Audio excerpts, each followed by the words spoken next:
terkait penangkapan yang dilakukan Densus 88 Mabes Polri terhadap 2 orang guru di Pesantren Al-Hidayah, Kabupaten Aceh Tamiang.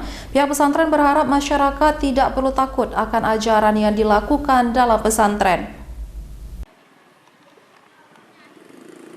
2 orang guru pesantren Al-Hidayah berinisial DN dan J sebelumnya diamankan oleh tim Densus 88 anti teror Mabes Polri lantaran diduga terlibat jaringan teroris Jamaah Islamiyah atau JI.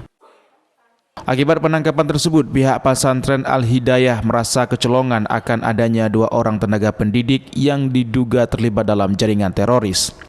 Untuk itu, pihak pesantren sendiri berharap agar masyarakat khususnya yang ada di wilayah Kabupaten Aceh Tamiang untuk tidak takut menitipkan anaknya belajar di pesantren Al-Hidayah, di mana keterlibatan 2 orang guru tersebut merupakan interpersonal mereka sendiri dan tidak memiliki kaitan dengan ajaran yang dilakukan dalam pesantren.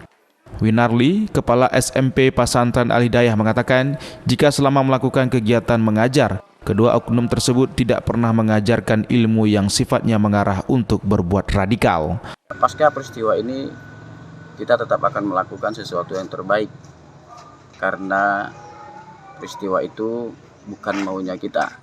Kita tetap akan melakukan membina umat hingga mereka peserta didik ini berada di dalam satu puncak kesuksesan. Dan kepada masyarakat tidak perlu lagi berpikir negatif thinking kepada pesantren Al-Hidayah, karena itu bukan dari perencanaan kita. Tidak ada berencana untuk itu. Kita tetap melakukan sebagaimana juklak dan juknis yang diberikan oleh Pemda setempat, apakah itu dari Kemenak ataupun dari Kemendikbud. Sementara itu, selain melakukan penangkapan terhadap DN dan J, Densus juga turut mengamankan 6 orang lainnya terduga teroris di sejumlah wilayah lain yang ada di Kabupaten Aceh Tamiang.